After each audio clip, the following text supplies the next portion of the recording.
will then eventually be posted on the AP website so that folks who couldn't join us tonight can listen in, or you guys can listen again if you wish. And Elizabeth, you've raised your hand.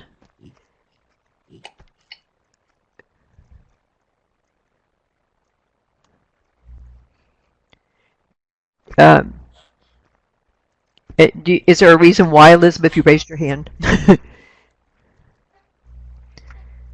All right, well, I'm going to begin.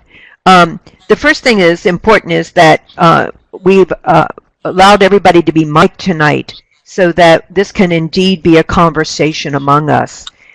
So I'm here to facilitate, but I'm certainly hoping that all of you will contribute to a conversation about metacognition. And this is the question that perhaps we should think about. And that is, how can we help students use feedback effectively to improve their learning? Does anybody want to jump in right away and have something to say about this? How do we go about correcting students' misunderstandings so that they can be more successful on this May exam?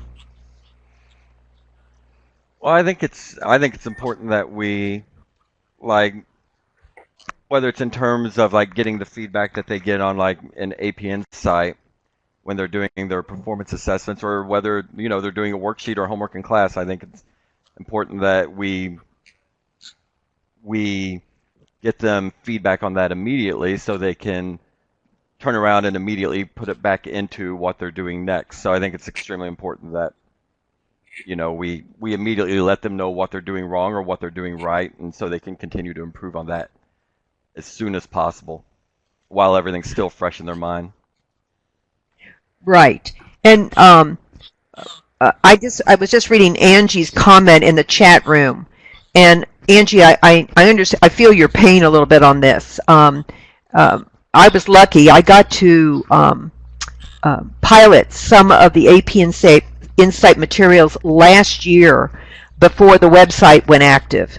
And so I had seen things like the performance task, for example, and had a little feel for that. And then in doing some of this work with the College Board, I kind of got some input from the folks who helped develop the website and the rationale behind all the components. And so I could pretty much jump in right at the beginning of the year, but I've got to tell you, it's been an evolution for me too this year, and I can't believe that's not true for all of us in many ways.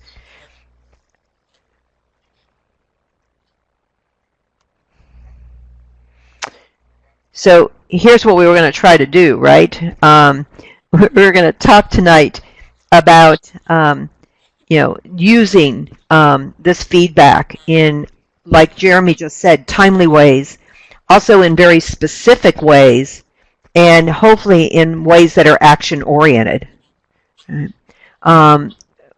There's also hopefully time for a conversation on how we analyze and reflect on student progress on the assessments.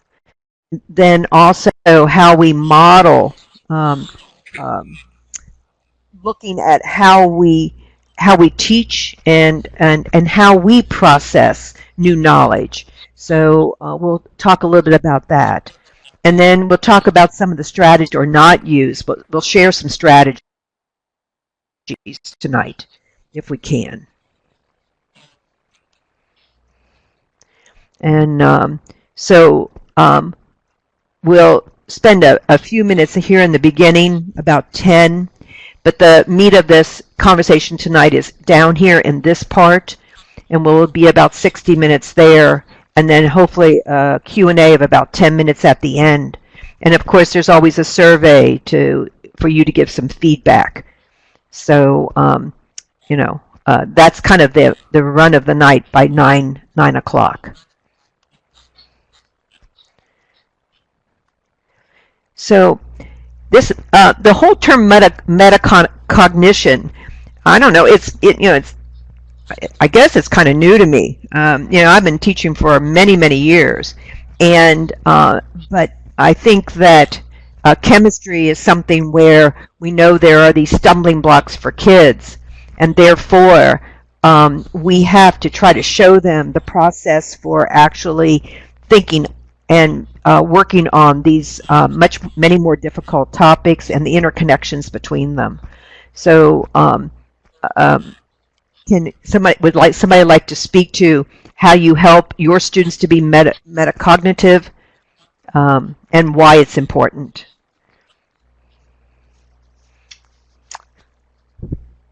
I think first off, I love the idea of like how we get to talk about metacognition because I think metacognition in general is just a very scientific process.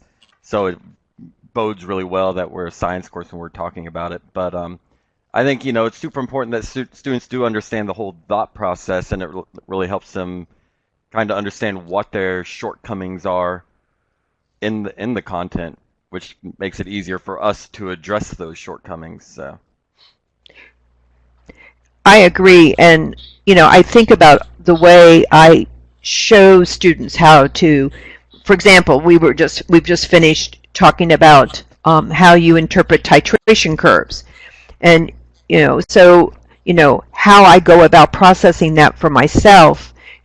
Sketching, pointing out the important points within the curve that are informative and why they are, what is happening on the particulate level at each step along the curve. And so I'm modeling for them the ways they have to think about chemistry. But, I'm relatively new to using a lot of this documentation that is available on AP Insight. And, like these next step guides, for example. And so that's the piece of AP Insight that I have not used as much this year because I was trying to incorporate all the other parts and like the performance task and the different assessments, both multiple choice and free response. But I really feel that this is something that I need to be doing more of, and that AP Insight can help me accomplish it in hopefully a constructive way.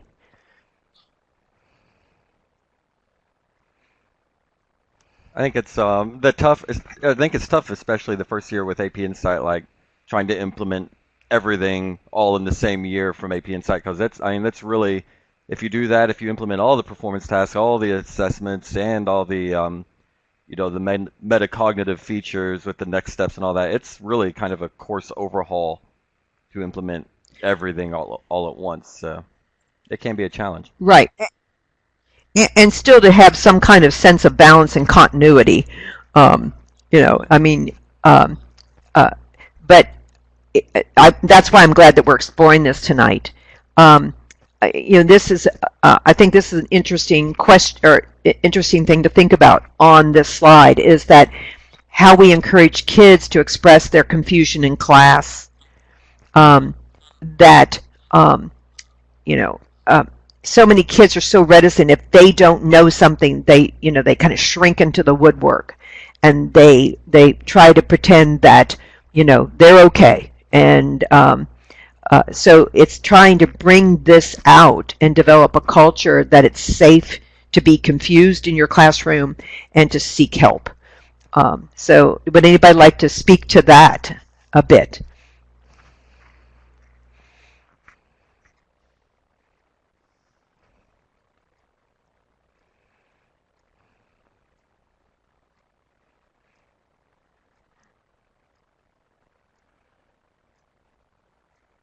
And Angie, I hear you again when you say that you feel like you don't have time to incorporate all this.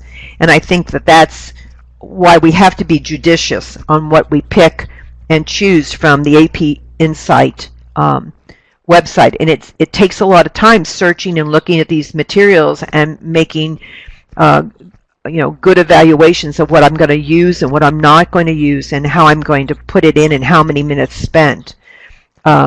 I'd encourage all of you. I know from what I understand, I've read this article that you see cited here, and it's excellent. It's written by a college professor that teaches biology, but it's not a very long article, and it will maybe give you some more insight into why this is so valuable, and also it's very constructive in giving you ideas of how you can approach this in your class, and even under time constraints, of how you can just work it in bits and pieces, and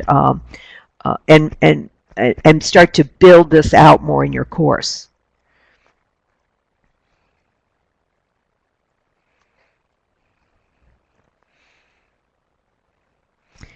So maybe I'll share something that I've been doing. Maybe you're familiar with, oh dear, I'm trying to think what we call them, right?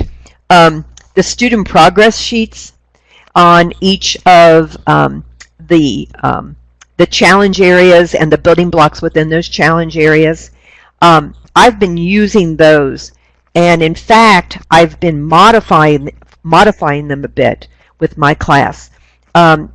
First of all, within the student progress sheets, they talk about a misunderstanding check, and that kind of bugged me, misunderstanding check. So I call it an understanding check.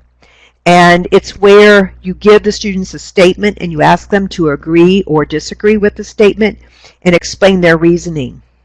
And instead of doing it via AP Insight, I actually do it on this program we use at my school that really helps kind of help you pilot your whole classroom. It's got our grade book, it's got our assignments, but you can give tests and quizzes through this online tool, and it's called Schoology. But I can set up these statements, and I can have the kids read the statements, agree or disagree, and write a reasoning in a quiz format. And then I can go in and make comments on what they have written. And I've been using this to give them feedback. So every time we kind of cover a chunk of a topic, then I'll do one of these. And it takes maybe 5, 6, 7 minutes for them to fill them in. And then that evening, I'll go through and write comments, and then I'll alert them that, of course, they can go in and read my comments. And then that gives us conversation the next day, because if I got a bunch of kids who didn't do well on a piece of that, I can just simply, reteach that topic in class the next day, or I can pinpoint the kids who did poorly if everyone else did well, and begin to, focus them on what they need to do and why they are confused. So it's been working pretty well for me, and I really like the process.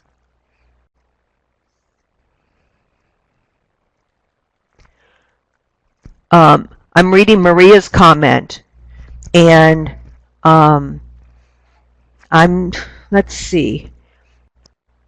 I understand what you're saying. I think what I'm doing, since it's just internal to my class, it's just taking it and putting it in a place where the kids can look at it as a quiz.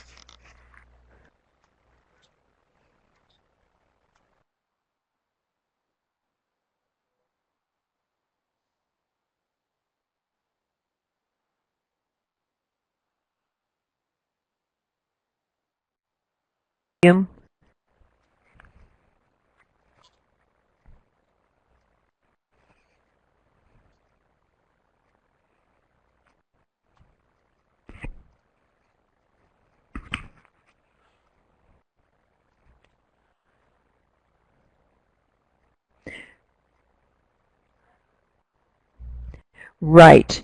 And Maria, I hear what you're saying, but because mine is an internal mechanism for doing online quizzing, and me being able to write comments back to them online so that they can get a hold of it pretty quickly, I think I'm within the guidelines of AP. I don't think I'm, misusing the resources because I'm not broadcasting them anywhere. The only other place I've been sharing them is out there on the AP Insight under, where we teachers are allowed to share with one another, and we'll talk about that in just a few minutes.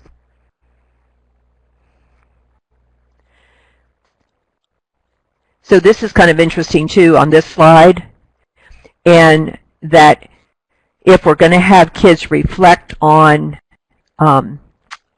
their the process by which they are learning, and for them to be able to talk about how confident they are and where their points of confusion are, would we be willing to incorporate that into graded coursework? And so that's an interesting thing to think about.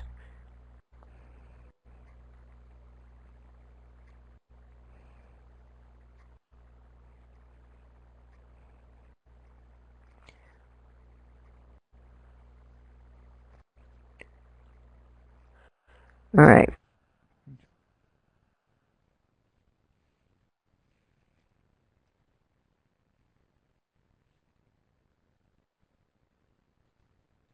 Yeah, I think that third bullet you just pointed out is really nice too because it's Right. I think that really is a handy skill to have whenever answering free response questions because as we're all well aware, they never just ask you for a straight up answer. They always do want to know the reason. Right, and that's why many times when I'm using those performance tasks, I like when they do some things individually, and sometimes I even assign a piece of it, like a task, a particular task, to be done as part of their homework. And then the next day I have them sit and with a partner and go over their answers and try to chat it up in a small group setting so that they can feel pretty comfortable about that. And then we have a larger conversation as a class, because if you've been teaching this a while, you know pretty sure with pretty good confidence where the sticky points are for the kids. And so some of the things they're just going to be able to go through and have no issues with. And then there are other places where we really do have to, chat it up as a group. And I really think that, this is something that is valuable in class time to do. And I'm looking at some of the questions in the chat room now. And Angie, I see that you're asking how you get your students online, so that you're having trouble perhaps even having them access the AP Insight website and maybe take quizzes that are there and so on. If that's true, you really want to get in touch with the help at the College Board. And they have on Mondays where you can just call in and ask any question.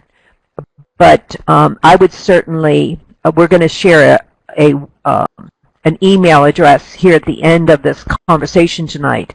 So either email them or call in on that Monday when they have that open phone availability, and tell them that you need help getting your kids online.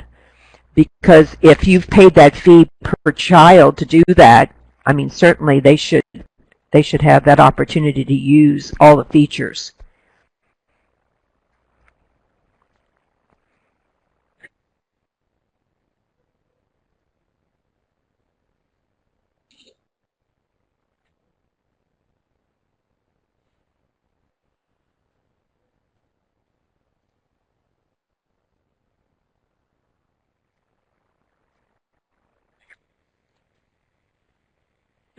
Does she? I'm sorry to interrupt. I just want to make sure is she not? Are the kids not uploaded onto hers, or are you not? Do you not know where to go to on the site to get them in your class? Right. And Because they're if you great go to about that. If you homework have and any Someone screen, type snags in with the it's that, actually time I and mean, phone they number. will really you can go help on walk you there through and that. look, and it'll tell you how to build And the Angie, classes. you're correct. Sometimes I do use I printed got it. Yep. materials. Many times I use the online features.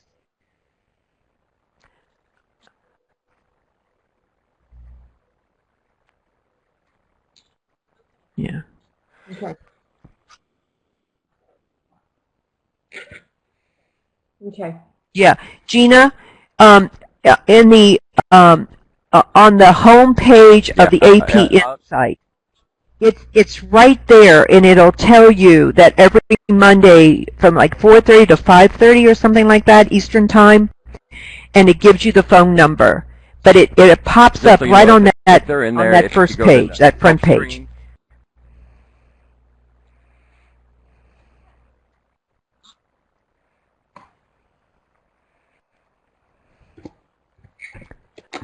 All right. Well, let's. Why not? So, does anybody give some credit for what might be considered metacognitive work? Um,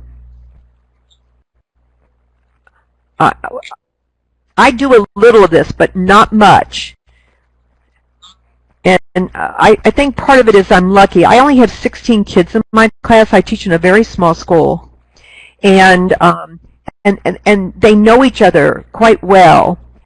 And we do a lot of small group work and pair work all through the year. And so I think that they feel, pretty relaxed around their peers and non-threatened. And so they really do um, and so they really cooperate with one another and they cooperate with me in trying to process um, the concepts and think about how they get out of a point of confusion to a point of enlightenment. But when I do uh, these agreed disagreed statements, I don't grade them right or wrong. I just give them credit for doing it. And so it's kind of like a little bit of a homework grade. And um, and I think I just want to reward them because I think I want them to know it's significant work and it's important work to do.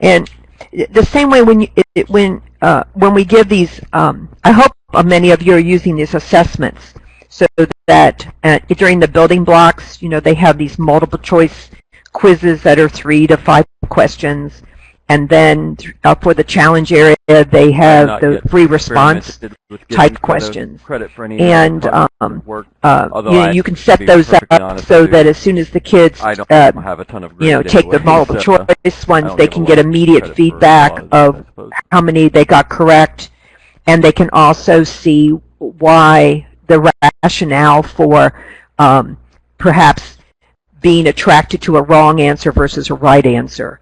And I always let them have that immediate feedback so that I use those quizzes only for formative understanding. They are not graded assignments. But then I'll give them, a couple, 3 homework points for having accomplished the quiz. And it just, it's not much in the grade, but it just validates the process.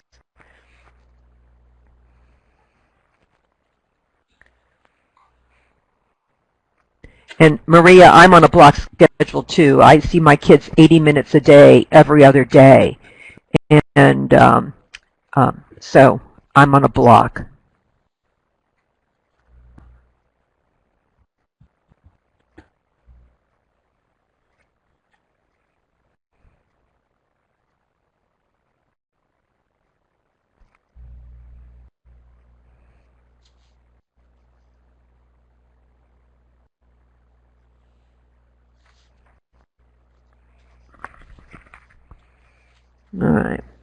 So on this slide, while I may be getting how we solve problems and how we might have struggled.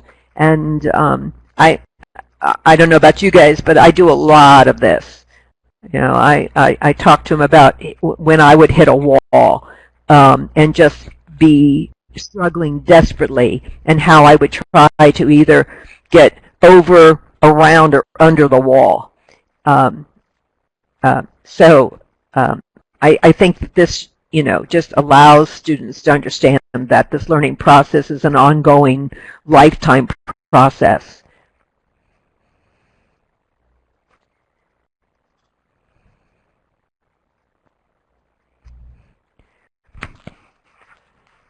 Angie, has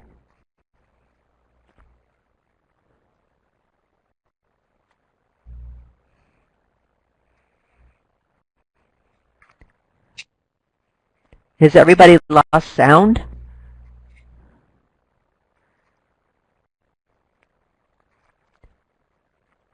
I'm so sorry, you guys, because it looks like my microphone is nice and active on my end.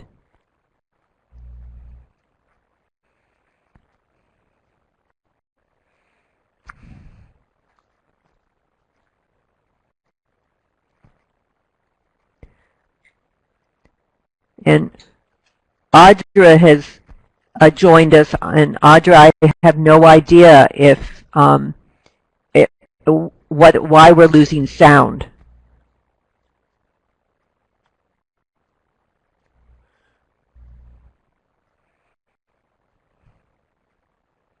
Now Angie is saying the sound is back.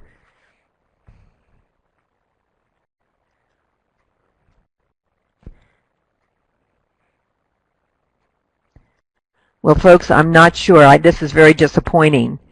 And I'm going to try to readjust my microphone, but I really, I don't know what to say. And come to this discussion question.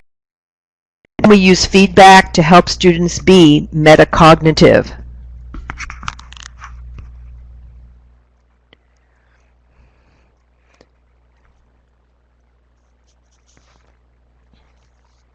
So I think some things we can think about are how often should we provide feedback, and what types of feedback are most effective if we're trying to improve our students' learning and understanding of chemistry.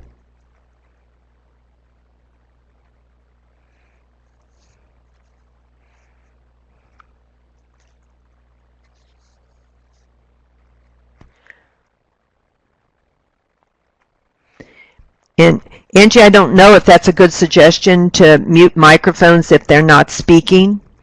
Maybe that would help. I'm not certain.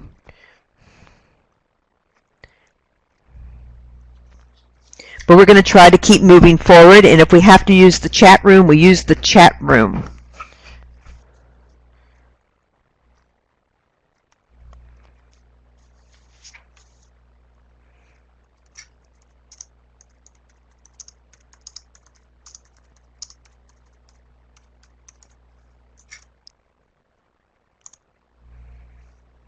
So there's one of my questions. How often do you use feedback?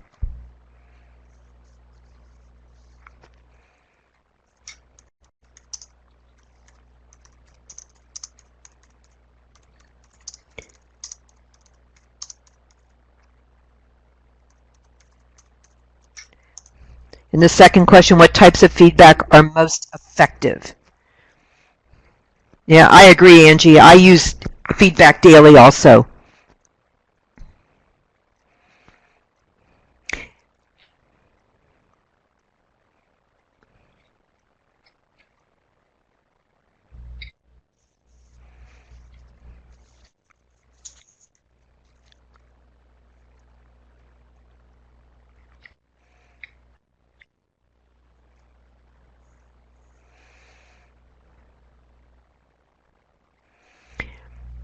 And not only must we give feedback, but we have to, this is the tough part, you guys, I think, is that, you know, how do we know that when we give feedback, that it's really helping the kids reflect in very meaningful ways on their learning.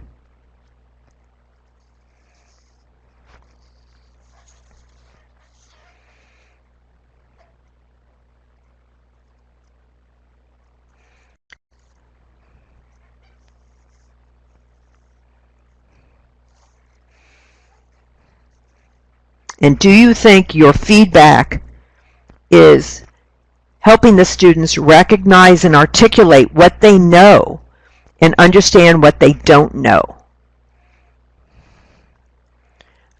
Boy, if we had the answer to that, maybe we'd win some kind of fancy teaching award, huh?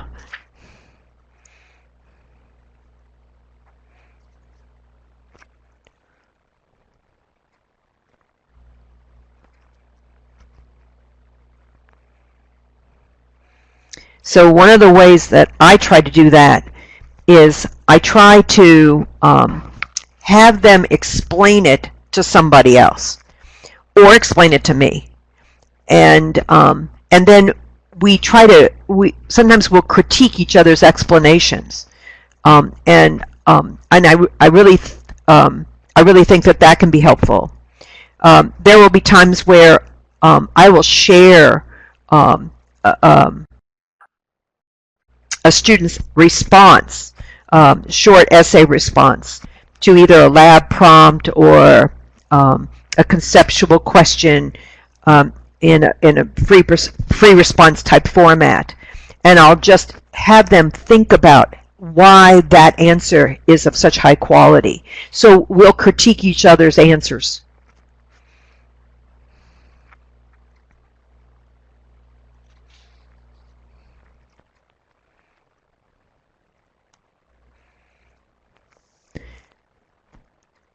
So, I don't think this is surprising to anyone on this slide, is that, as we've already talked about, giving feedback that is timely is absolutely crucial. And it keeps us on our toes, doesn't it? Both in class and between classes, trying to keep all of this going. But I think another crucial piece is that the feedback has to have some way to zero in on where the gaps are in the learning, and how we build knowledge one step at a time, and how we try to draw in prior knowledge into new experiences we're having and see what the connections are. And so that very specific type feedback is very important. And then that whole thing that, okay, here's your feedback. Now what are you going to do next? What actions can you take to move yourself to a better place in terms of understanding your chemistry? Angie, thank you. I'm so grateful for that. I feel like I'm just talking into a vacuum at this point.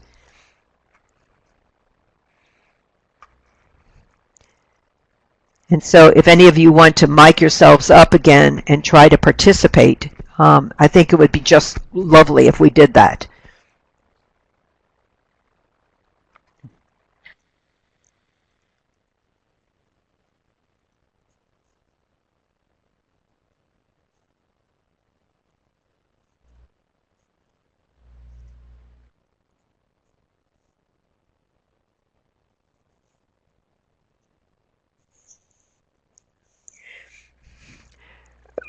Right, but let me ask you this: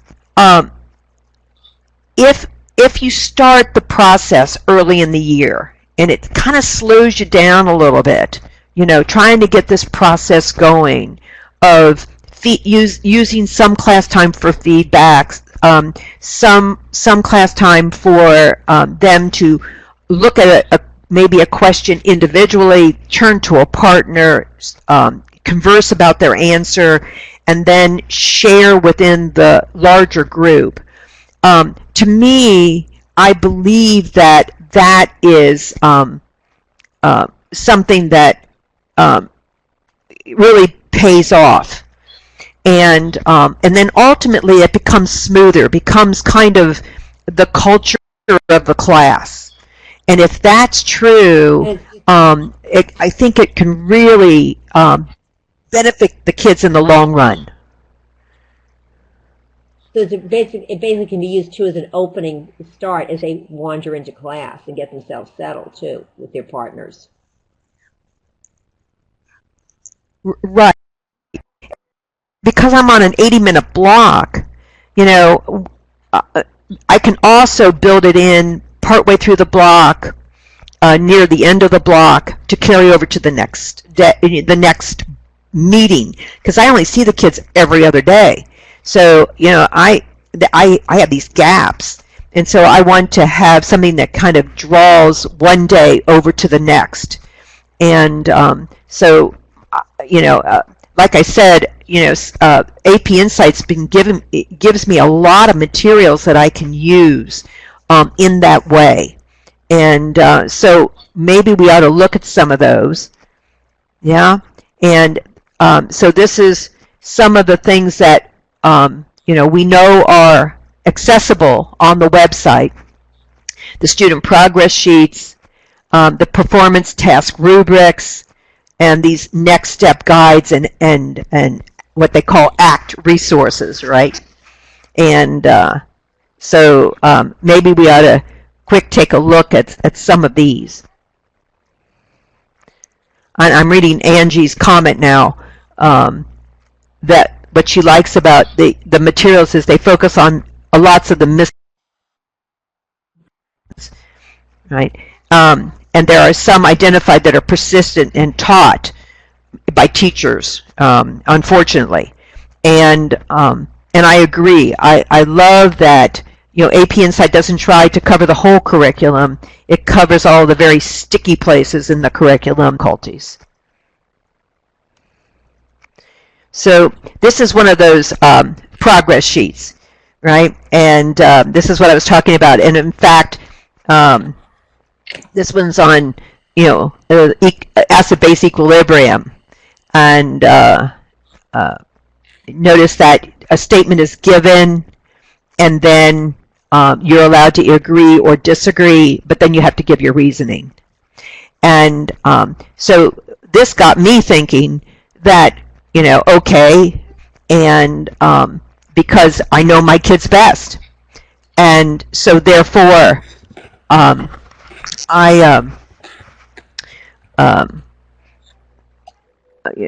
these are, and so I've stolen this idea from AP Insight, but I just create my own statement that I want to see how the kids respond to them, and what I will try to do is share them out on the AP Insight sharing area. And the only part I don't like about this is that they call it the misunderstanding check, and I like to call it the understanding check because I like the more positive spin on it. And is anybody else using these? Because if you're not, I really strongly suggest that you do that. And I know my audio's cutting out again, and I apologize, but I have no idea what else I can do.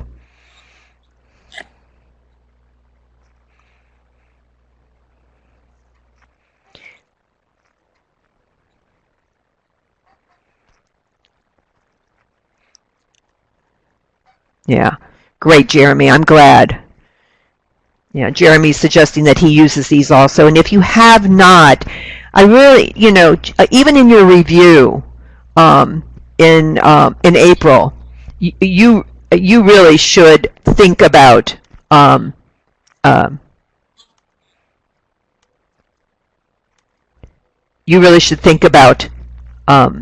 taking a look at these and seeing if they could be helpful in your review. And Jeremy, I'm sorry, I did reactivate your microphone. I didn't notice that the microphone had disappeared on yours.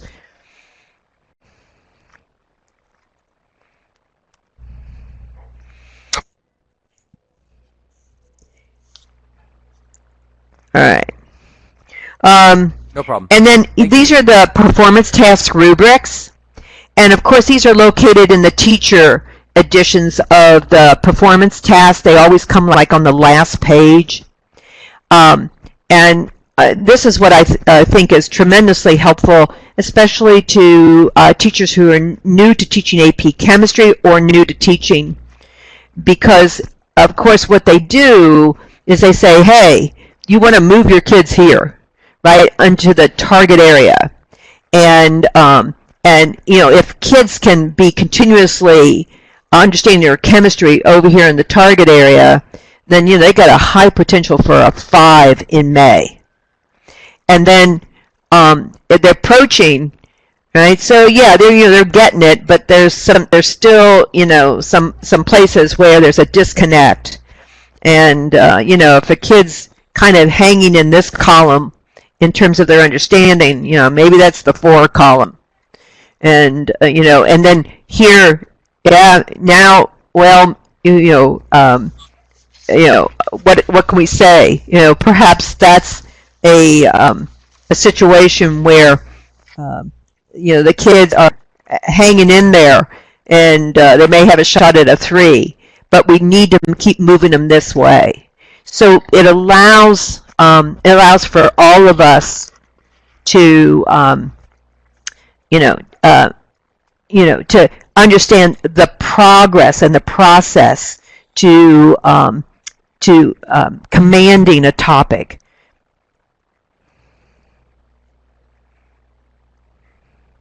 Yeah. Now, I understand that some teachers give these to their students. I'm not so sure that it's very helpful. I feel like kids have got enough thrown at them in our courses. To me, I think this is a teaching tool.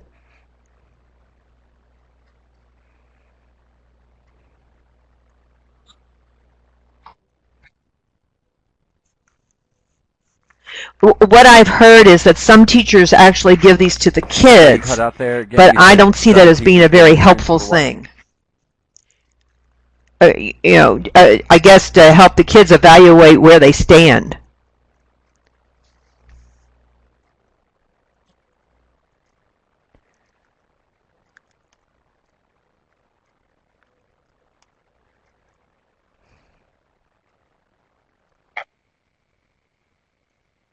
Yeah, yeah.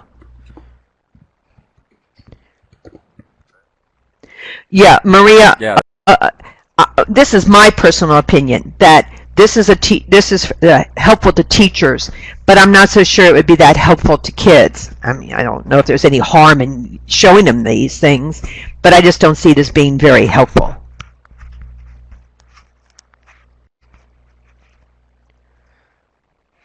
And Gina, I hear what you're saying about your mic, and what I've done is I've just muted you, and we're just going to see if that's better. But I don't know if that's better. Otherwise, I'm going to put your mic back on.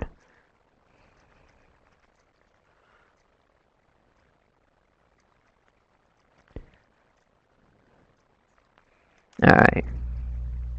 So let's talk about next steps guide.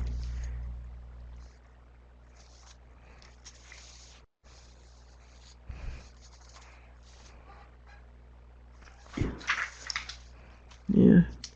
And here, let me bring this up real quick, you guys. Sorry.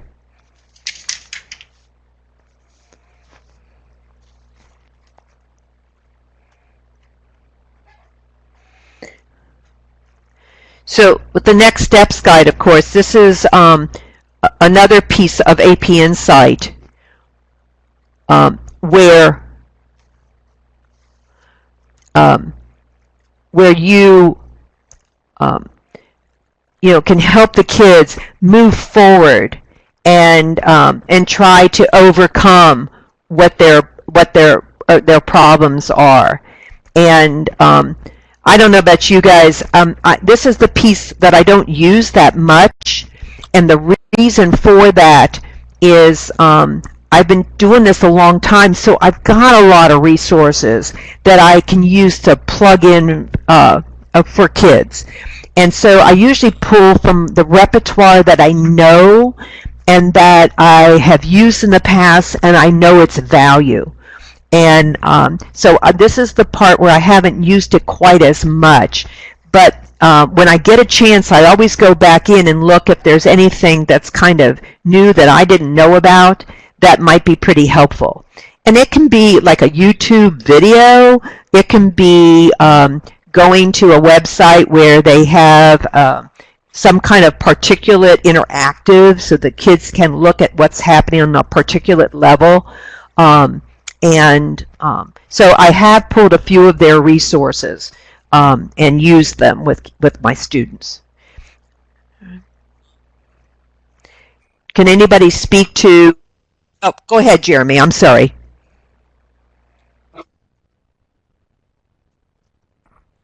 Yeah, I think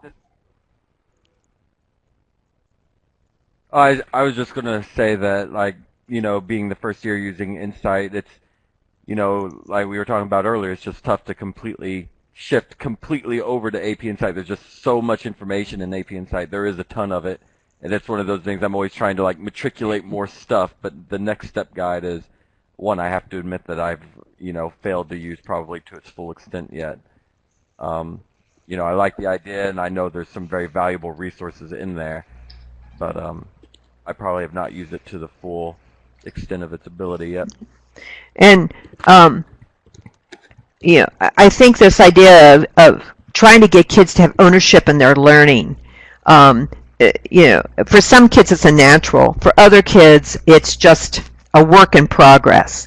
And so I just keep at it with students, trying to hold a mirror up to them and have them reflect on where they are and how engaged they are in with this material. But it is just a work in progress with a lot of kids.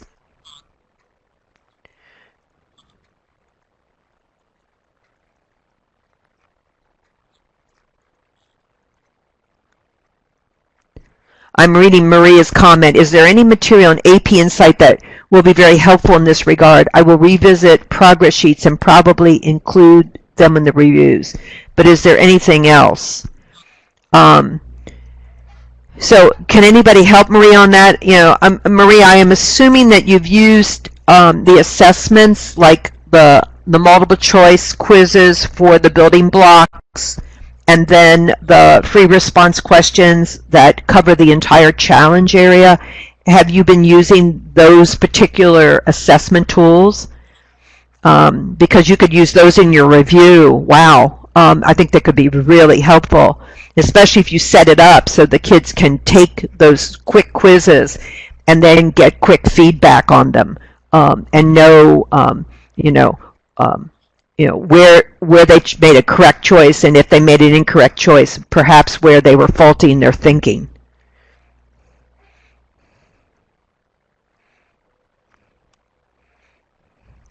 And I think that hopefully all of us know that if we use those different assessments, that we can then look at how our students did. And I think if you look at the slide, you can see that they've pulled it from AP Biology, but it's trying to show that if a quiz was administered and it was 4 multiple choice questions, that the kids did pretty well on 3 of the 4 questions, but there was one question that most of the kids did not perform well on.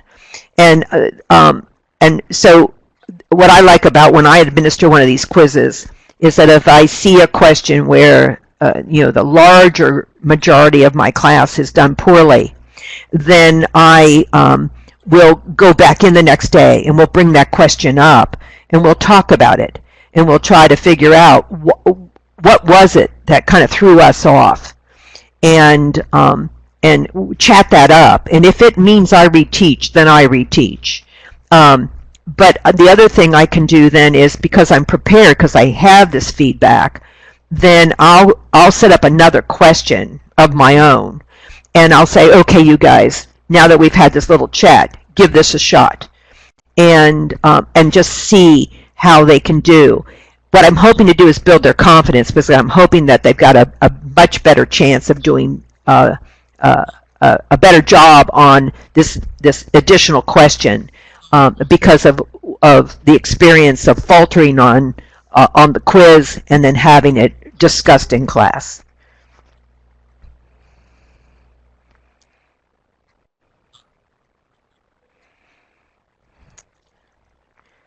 So is everybody else using these in their classroom? These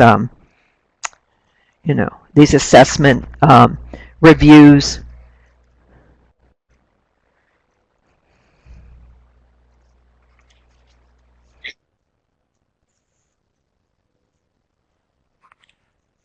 Yeah, we use them in my classroom all the time. I absolutely love them, Mm-hmm. and we Yeah. actually just I have my Yeah, students we're an pull out their phones iPad and they do it on school, their so the phone. kids are not supposed to have their So phones in class.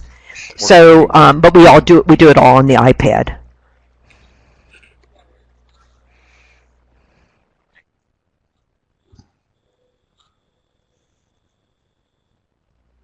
Yeah, I have sometimes I have issues with like students submitting it, but I actually typically just do like a participation sort of thing Sure. with it. So the fact that, they're good kids, so I know they're all doing it to the best of their ability. So the Right, fact I that agree. sometimes a few I issues submitting isn't really a big issue for me. and the way I look at it is the kids that are taking my course, they know that if they're cutting a corner, they're taking a shortcut, they're only hurting themselves. And I don't really penalize them for that anyway. I just feel like we're in this together, trying to discern a large and complicated curriculum, and so let's have at it and do the best every day we can.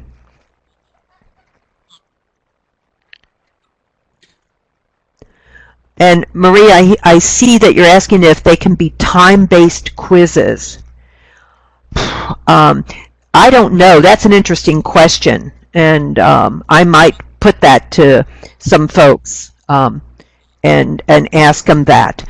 Now, if I take and set something up on my Schoology um, uh, website that I can use in my classroom and put the quiz materials in there, I can set time limits on it. And so that is kind of fun, to be able to do that, and it can be very helpful.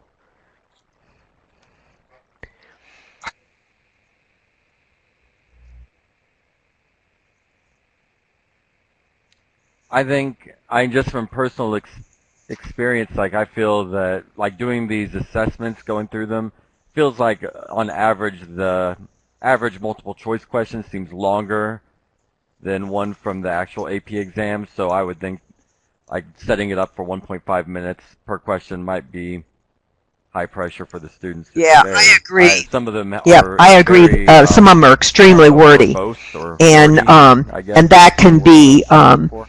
yeah. And I think it would put pressure on the kids. I don't mind that they are, because it gets them to read carefully. And I really feel that that's where a lot of kids fall down on the May exam, is that they don't read the question carefully. So this really gets them on their toes to walk through a question and carefully understand what the question is and what's given in the question to help them answer the question.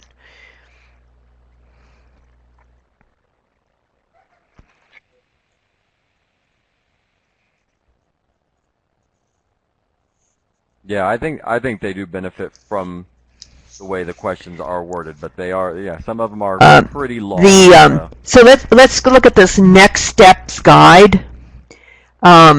And they have student versions, and then they have the teacher version, right?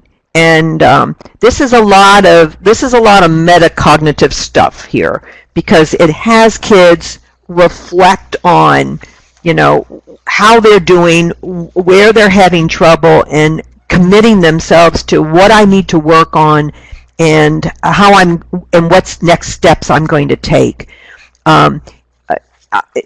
Guys, I haven't used this, and again, I think it's mainly because when I look at this, I think, when am I going to fit this in? And the and so I have to admit that I don't have much to say about this.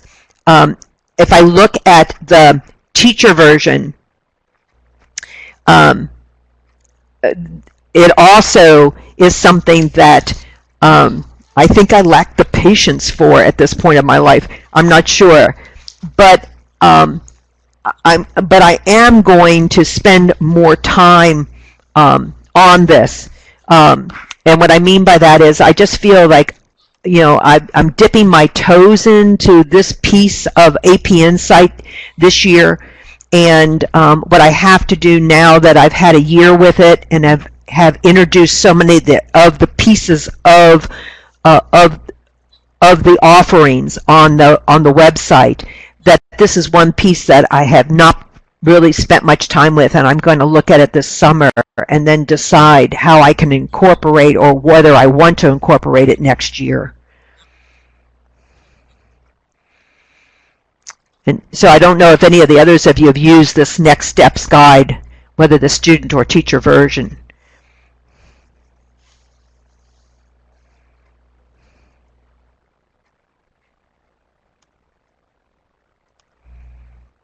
And I'm not seeing any responses, so I'm going to move forward. So notice that, oh, go ahead. I think Angie was asking if, I was just going to say, I think Angie's asking if it shows up after, no, it does immediately after they take the online assessment. And I don't think it does. I think you have to actually access it, and intentionally. Yeah.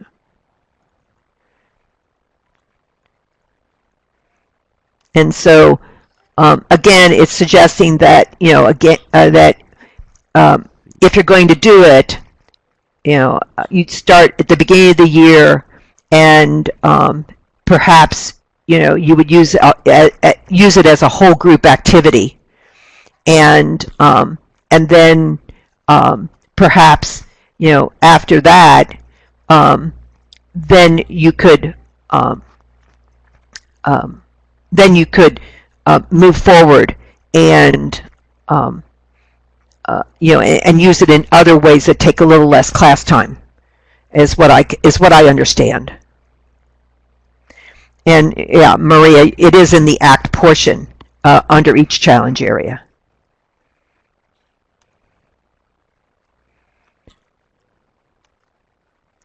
So again, here it suggests, some an individual activity.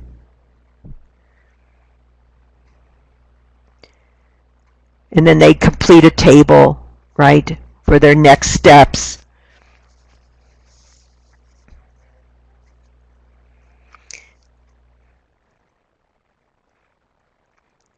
But like I say, you guys, I just haven't been able to figure out how to put this into my course this year.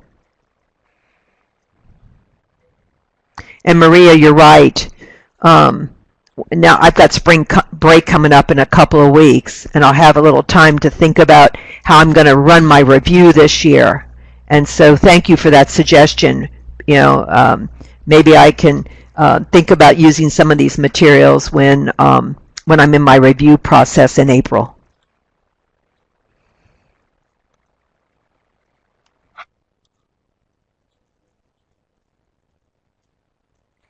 I'm actually planning on, whenever I review, and I am fortunate, I'm going to be done here in a couple of weeks myself and starting review. And the very first thing we do is take a practice exam right at the beginning, so they get to see what an AP exam looks like. And then we go back and we actually review through it, and it'll be a good point at which they can see where they're weak on. And I plan on using some of these materials myself, like what they need to focus on during their few weeks of review they have, what their shortcomings are, their misunderstandings. Yeah. Very nice. That's a great suggestion. So. And so if you look at this slide that I have in front of you now, right, after students complete the action plan, ask them to answer the final questions in the next step guide to evaluate the process. It suggests it could be done as homework. I don't know how much of you how many of you give a lot of homework during your review. So many of my kids are taking so many APs that I have to be really careful about that. Yeah. But again, notice that each one of these, if when the student is doing it, it really puts the responsibility for their learning back into their laps. And that's what we want, right? We want these mature learners. We want these learners who own up and take responsibility. And that's a lifelong lesson that they can carry with them. It's not just something that's going to make them more successful in May on the exam. All right, I'm going to move forward a little bit, right? And it suggests what ideas do we want to share about using the Next Steps Guide and ACT resources in their classroom, and I think we've probably already done that. So does anybody want to add something?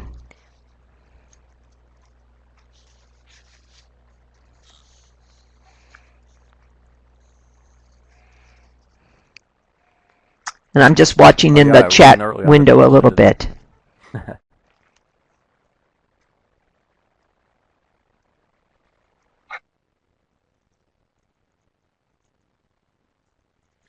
I'm actually going to do, while they're typing, I think this year for review, I think I'm going to assign like a topic for them to review, but I'm going to give them a quiz over like each big idea. I think I'm going to let them do partner quizzes, and then we'll discuss like after when we're grading them, we'll discuss what, where the misconceptions are and what they need to do to right. Well, and I kind of keep notes for myself all along the year of particular places where this year's class is we kind of bogged down. We had more of our problems. The kids showed a little less accomplishment on my unit test. And so I've already got that stockpile, and so that helps me target the review topics that I want to do. And then I always take suggestions from the class. I'll ask them, you just tell me or you email me, tell me something you want to go back over. If we want to do some kinetics, we'll do kinetics. If we're good on kinetics, then maybe more on thermodynamics. But I really have to be careful because I usually only have about 2 weeks of review time.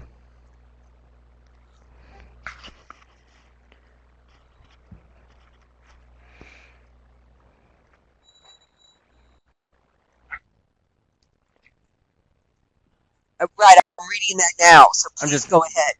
Do you mind, Linda? Maria asked me if I could repeat what I said, and it'd be easier to say it than type it. Yeah, Maria, I just said that I give a practice exam at the beginning of my review time at the end of the year, and that way they get to see what the exam looks like and experience it before we go through our full review.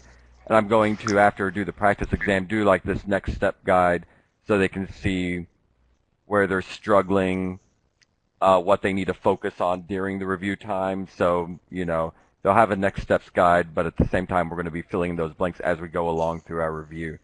So I think it's a good time to like compile all of that information before going through our big idea. I do my review in big idea 1, 2, 3, 4, 5, 6, and then I do a quiz on each big idea, and then I do more practice exams after that. But I'm going to do like a next step guide after my first practice exam. Yeah. And so I think that, we're hearing a little bit of us coming to a common conclusion that maybe if we haven't had a chance to use this next steps guide throughout the year, let's try to use the effectiveness of it in our review time that we have before May exam. And then, and I would also suggest that maybe we give the kids some kind of credit for doing this process, right? And again, a homework grade or whatever, but some way to validate it a little more and strengthen its intent in the kids' minds.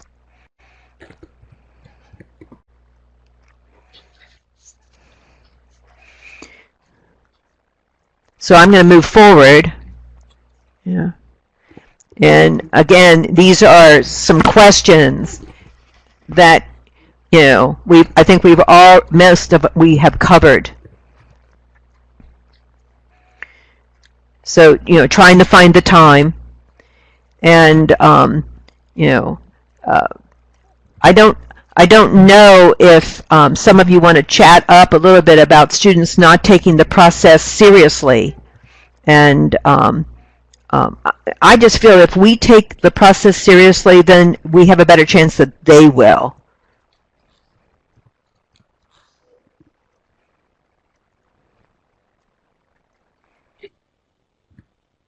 Yeah, I agree. So if you, I think if you treat it seriously, especially with,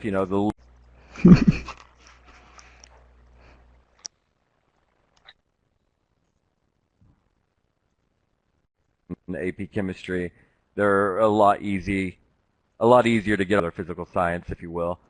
So. All right. So another discussion question, yeah? And this is the one we began with. How can we help students effectively use feedback to meet their learning goals and increase their understanding?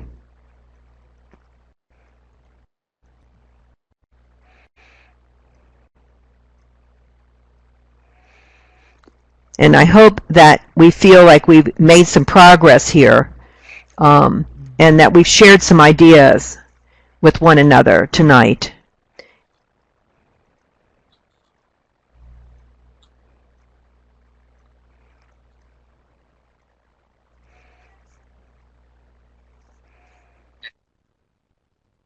Yeah, I think, it's so important that I really think it's so important that students get feedback on everything. And even, a lot of, I will say I don't grade everything. If I assign homework, I don't grade everything for correctness. I don't make sure they get everything right. I think homework should be a learning tool. But even if I grade it for completion or to make sure they did it, we still go over every single question I assign. So they get feedback and they understand how, their metacognitive process is working for them. I just think it's incredibly important that students really get to know how they did on everything and how their thought process is working for them. So.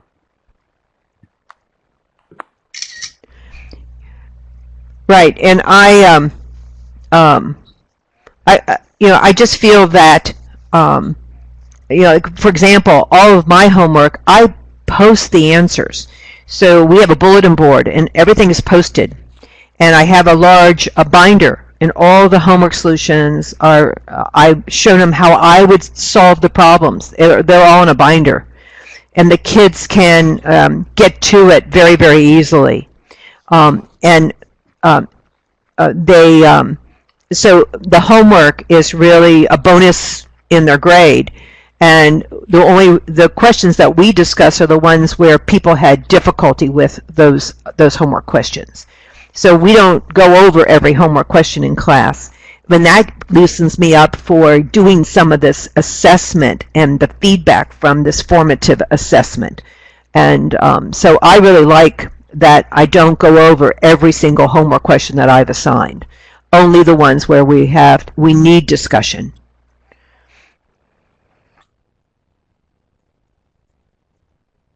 Right. Yeah, I think as long as, students have access to that and they have a chance to know how they're doing, because if students are invested in their homework that they've done, they're going to want to see, if they got them right and how they did. And so, yeah. So we're getting close to the Q&A session here, you guys, and we're as we move towards 9 o'clock. But the last piece of the AP Insight website that I really want to talk a bit about is this Share What Works. And, I am the moderator. And when I accepted this position, I thought, wow, I've never been the moderator of anything before. Let's see how this goes. And I have to tell you, it's not been exactly what I thought it would be, because I think it's just because it's the first year and there's been some growing pains for the on the website. And maybe some of you recognized that there were some errors in the performance task. There were some even kind of confusing things in some of the assessments. And people would bring it to my attention, or I would find them. And I was spending a lot of time interacting with the College Board people on fixing those problems and making sure that all of the documents had good chemistry in them, and not silly even typo errors. And I think we've got most of that hammered out. But really what this should be for is for us to have ongoing conversations about what we do and how we do it, and how we work hard to make our kids successful. So I would love to have you participate with me in these discussions that are available under Share What Works. And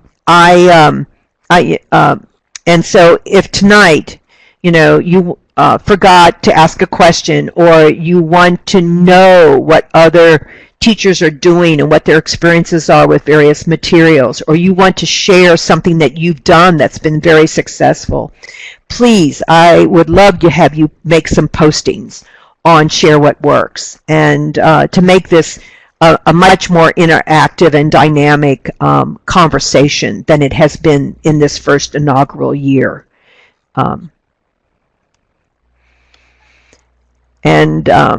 So now I think we can go to some questions, and kind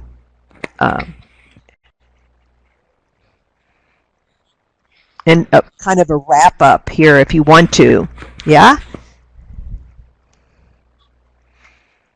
And so we can take this survey, of course, but also we can have conversation about any of the things that we've talked about tonight.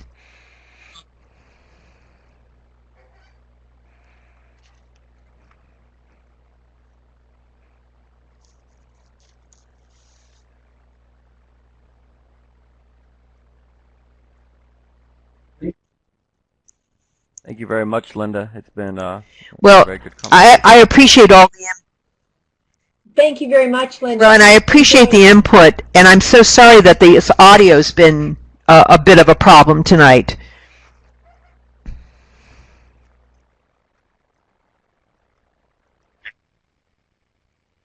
Yeah, some sort of connection issue for sure, but Yeah, I'm hoping, thought through it, right? because I'm busy here chatting, and I'm chatting to sometimes solitude, and it's a little disconcerting. I like to see my audience, I'm all about dialogue.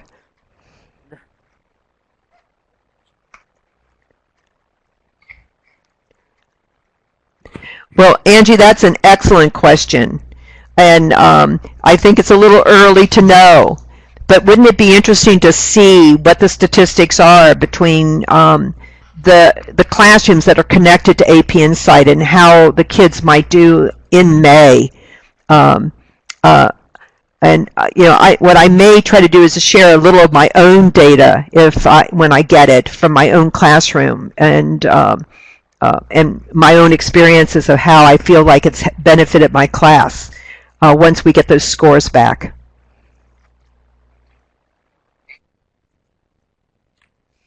Angie, I can tell you that at our school, in our school district, we have a big school district, 27 high schools in our district, and they went all on board with AP Insight in the AP Bio section.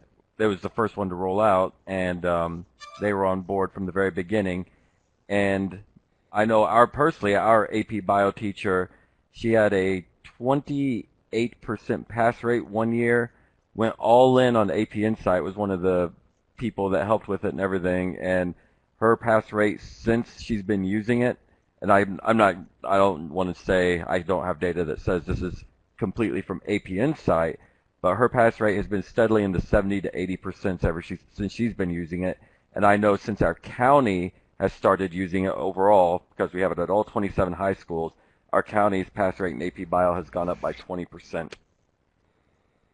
which are huge percentages. And again, I don't know if that's only AP Insight, and I don't know what the national average has been on AP Bio over the last few years, but that's a very significant number. So I'm definitely willing to give it a try. Yeah, and I think it would be helpful if College Board could be starting to share some of that data with us. And maybe they have shared it with the biology teachers because they were the first ones to get this tool, right? And so they've got a lot more experience with it. But I think time will tell.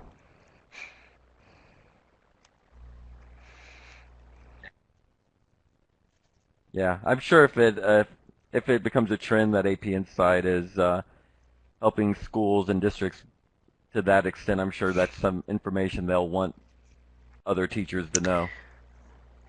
So here's the right. I can't believe that they won't use it as a marketing tool at least, huh? Absolutely. And Angie, that's an interesting comment you've just made. That and because I have had some feedback from other teachers that have questioned some of the materials on AP Insight because wow, I've never taught it that way. And so I think that these materials are very helpful to teachers who are adjusting to the new curriculum, or maybe this is a new course for them to teach. That it certainly reveals how how the College Board people want these concepts to be discussed. So in the revision of the curriculum, there were some fundamental changes, and all of us, I think, had to scramble a bit to kind of get in line with that new way of perhaps explaining the concept.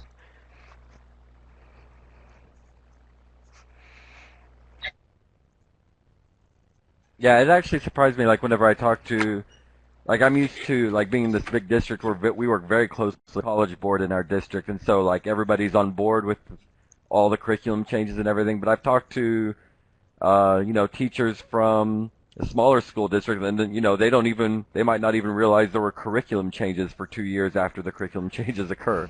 So it's yeah, and in fact, here in Cincinnati, I'm involved with the American Chemical Society. One district to another district.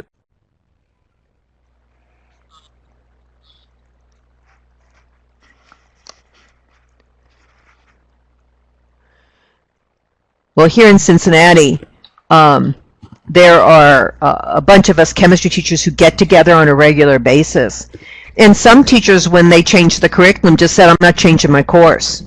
I'm just teaching the same course I always taught. And I don't know how well that's going for them, but, I still think that there were some fundamental curricular changes that we needed to all learn how to adapt to. So guys, I'm going to stick around for another 5 minutes or more. It's tough because whenever.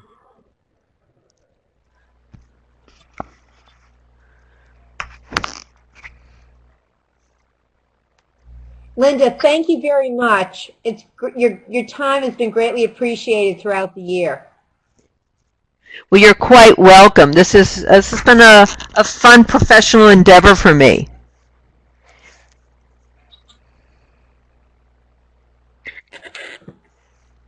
And yeah, I was just gonna say during whenever I do free response or write my test now, I definitely add in a lot more, like, do a diagram showing the ion dipole forces, and I try to make it, get a much better conceptual representation on my free responses now. Right, and always delving down to that particle level, right, and getting a visualization is, I think we're all emphasizing that a lot more than we ever did before.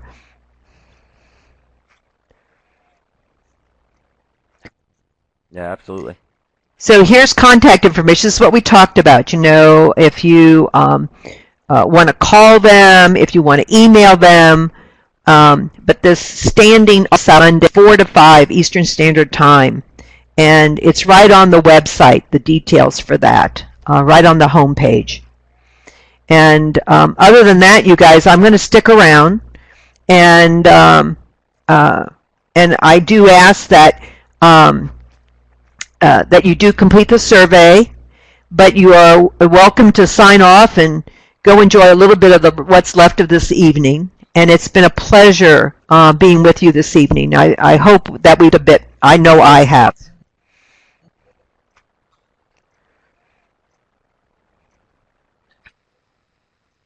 You're welcome. Good to have you, Thank you Jeremy. so much, Linda.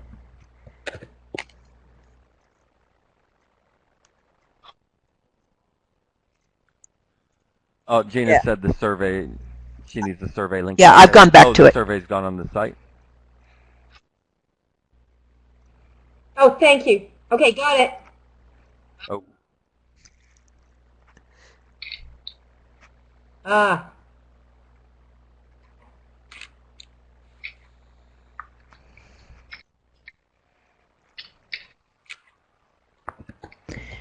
Well, Angie and Maria, thank you. I really appreciate that feedback.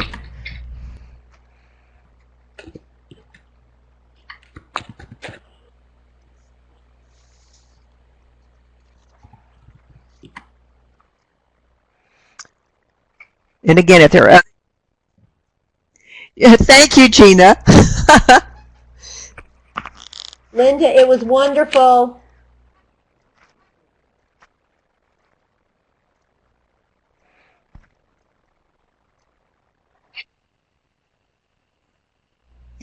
I agree. I'm getting a little tired myself. But you know, it's bedtime here in Georgia. Right.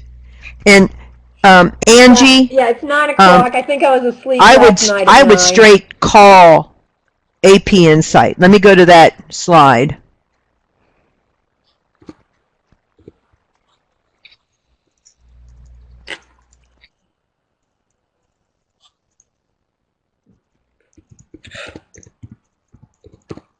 Angie, did they not put your kids into the system at all? Or do you not know what screen to go to get the students on? Because I can tell you how to get to that screen where you build a class if you have students. And the other thing, Angie, is I can email someone and ask them to get in contact with you.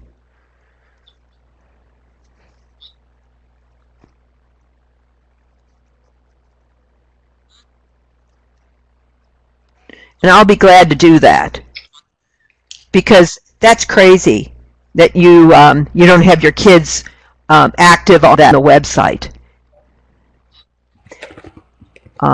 And Maria, I don't know what the next PLC is going to be. This is the third one, and I truly do not know what the subject will be for a fourth one and when it will happen. So stay tuned. And when we do know, we'll put it out there under share what works, and we'll announce it. It'll be announced on the front on the home page too.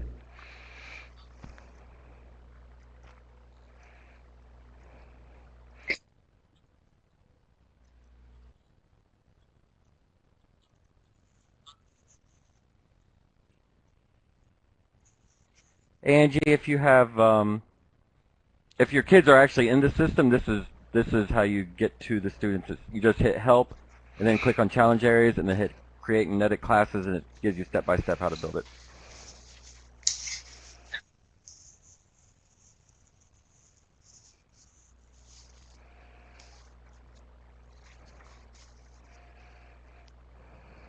Thanks, And the Jeremy. help That's button is at the great. very top of the I was just going login. to, I'm going to email Elaine Silverstone and ask her to get a hold of Angie.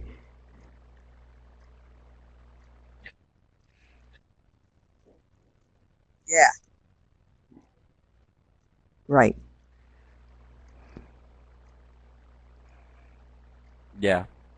Yeah, if they're in the system, they'll tell her to do that.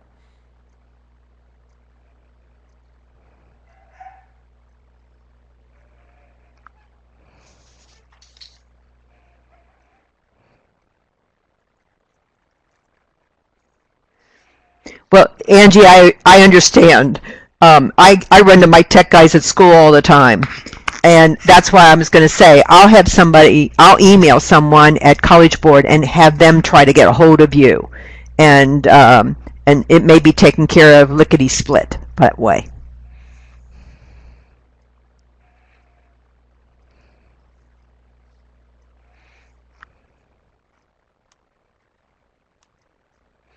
So thanks, you guys. Have a good night and happy spring break, guys. I got two. Thank you so much, Linda. Good night, Maria. Good night, Angie. Thank you. One more week.